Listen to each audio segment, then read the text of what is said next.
Now, it might be the international break, but no need to fear, as of course there is still EFL Fantasy going off with a blank game week this week. And in today's video, I'm going to give you all the key data you need to make the best decisions, and of course, run through my team selection for this upcoming game week. Now, before we dive into the team selection for game week 10 and of course look at all the key data you need, last week there was no video from me as I was out in Sweden. If you want to go and check that video out, we were at the Stockholm Derby. I will leave a link in the description for the second channel. But as you can see, it was a pretty mediocre week in the end. I think we scored around 48 points, a slight red arrow, down from around 350 to 550, so not the worst. Obviously there was a few players that did quite well, but overall Bolton definitely let kind of the side down as well. As twice I've backed them so far this season, they've not really delivered. The Fleetwood forward as well definitely did disappoint, but overall we can't be too unhappy. It was only a slight red arrow, so not too much to kind of concern me with. Obviously we didn't pick the players that did go on to do quite well, but at the end of the day we still managed to pick up okay-ish points and didn't fall behind too much. Let's head on then into that data. As you can see, this is the fixture selection we do have to pick from this week. Not too many fixtures to kind of take a look at, but in terms of just overall kind of targeting before we dive into the data, I do feel there's definitely some easy ones to go for. Let's of course start off at the top with Chesterfield versus Notts County. I feel it is imperative that you have at least one player in this game. You can obviously use the vice captain kind of mechanic or glitch or kind of exploit. That's the correct word I'm looking for, exploit. Obviously, if you don't know, what you want to do is give your player the vice captain in that early kickoff. Obviously, if they go and deliver, I would say a minimum of 15 points or more. If they go and do that, put your change your goalkeeper to a non-playing goalkeeper, put them as captain. That automatically then means that you go and get the extra 15 points because that player then will become your captain. So it's worth doing, especially in such a short and condensed game week like this where there aren't too many fixtures and probably not too many players or popular players that are going to pop off. In terms of other fixtures, I would be looking to target AFC Wimbledon versus Carlisle, yes. Barrow versus Morecambe, big one. Probably Gillingham versus Accrington as well, you know, one of the best teams in the league versus one of the worst teams. Harrogate versus Newport as well. And outside of that, we're probably not going to be looking or delving into any of these other teams as well, as they're quite tight games. Obviously, I did post the full run through of all the key data and stuff like that over on my Twitter, so make sure you are following me on there for more. But in just kind of a summary, if you like, here are the projected goal numbers and clean sheet numbers, the top 5 teams for this week. Usually we do a top 10, but obviously with it being a shorter game week, I didn't feel there was really any point putting 10 teams on here. So these are the top 4 projected goals. As you can see, Barrow obviously with a great fixture, definitely worth considering. Chesterfield in that early kickoff as well. They do have some interesting assets that potentially could be ones to maybe consider. Doncaster, no real surprise there. Gillingham again with a great fixture, although they've not been very prolific in front of goal so far this season, so maybe better selecting them as a team rather than looking at their attacking players. Same probably goes for AFC Wimbledon. In terms of their attackers, it is a little bit sketchy on which ones to pick, so again probably better selecting them as a team rather than an individual player.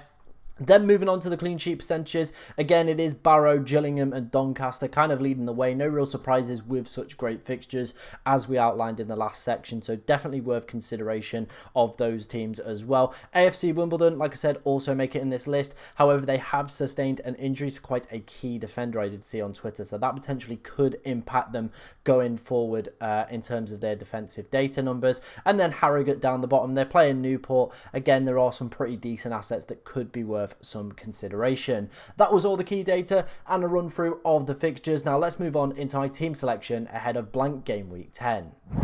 Wasting no time, let's dive straight into this team selection ahead of blank game week 10. First up is going to be Sharman Rowe from Doncaster, a 40% chance of a clean sheet, a home fixture against Crewe. Doncaster haven't been a bad defence so far this season as well, so for me, I will always just select a goalkeeper with a high probability of keeping a clean sheet, and I feel he could be a decent pickup this week. In terms of our defenders, we're going to go with 3 this week because I do feel the attackers, it is a little bit sparse in terms of of quality. First up is going to be Vassell, averaging 7.5 points per game.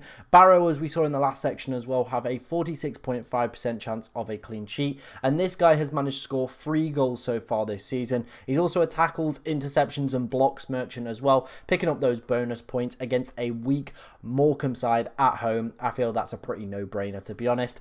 Same goes with Mackenzie as well, 8.4 points per game so far this season. He's managed to keep 5 clean sheets in 8 appearances as well, and during that time, him and Gillingham have only managed to concede 3 goals in the 8 games he has played so far this season. Again, a 40% probability of a clean sheet against the bottom side, who are yet to win so far this season, so it's definitely worth selecting him as a defender. It could also be worth maybe going for that double up in terms of Barrow and Gillingham as well, in terms of their defenders. Maybe you go and put the Gillingham goalkeeper in here, maybe you put the Barrow goalkeeper in here as well, and going for that defensive double up with good numbers and of course playing pretty weak sides. But with League 2, there is always that probability that things could go kind of wrong from what I've seen so far this season as well. Our final defender is going to be O'Connor, a 33.3% chance of a clean sheet. But the reason this guy's in here, not just because of the great fixture, because this guy is a clearance merchant. They've only managed to keep 3 clean sheets so far this season, Harrogate,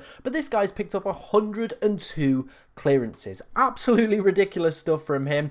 Like we saw, there is an okay probability they're within the top 5 teams this week for a clean sheet as well, and I think he could be a defensive asset that could be worth some consideration this week. Let's head on, let's keep kicking forward, let's move into that midfield. We're going to start off first with Daniel Crowley. Of course, he's going to be our kind of exploit for the early kickoff as well. 3 goals, 3 assists for him so far this season, and it is a player that is very, very capable of picking up a mega haul. Poku, I would say, is probably going to be most people's or most engaged managers' kind of captain for this week.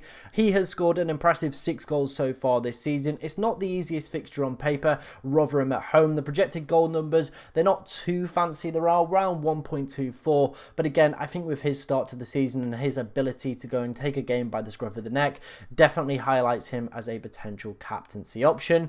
Finishing up, it is going to be our forward, and I do feel this week we are very, very kind of, disadvantage. There's a kind of a slim pickings in terms of strikers. That's why we've only gone for the one, and it is going to be Andy Cook. 5 goals in 10 games for him. It does look like he potentially could be the best striker option to go for this week, but however, he is playing a Tranmere side who at home so far this season have only conceded 1 goal, and I am actually tempted with Jatta from Notts County. He's currently accumulated the most expected goals in the league, and I think he could be an alternative option that I could be very, very tempted to go with rather than Andy Cook. Now, Andy Cook does have a history or a pedigree of scoring against his former sides. As a Mansfield Town fan, I know that is definitely the case as well, where he always managed to score against us every single game, and also has a pretty good record against Tranmere. So, if you do kind of go for head-to-head records or previous records, it also bodes quite well for him. Finishing up, of course, it is going to be our 2 teams, and I don't think there's any real exception with these teams. It's 2 of the best teams, well, first and second for home records this season in League 2 as well. Both have high probabilities of winning, both up there for projected goals and, of course, projected clean sheets, as we saw in the last section. Of course, it's going to be Gillingham and it's going to be Barrow for our 2 teams selected. That was my team selection ahead of game week 10. Let me know what you think of it down in the comments section. If you've got any questions as well, get yours in, as I will try to answer as many as I possibly can. But thank you very much for watching today, ladies and gentlemen, and good luck in game week 10.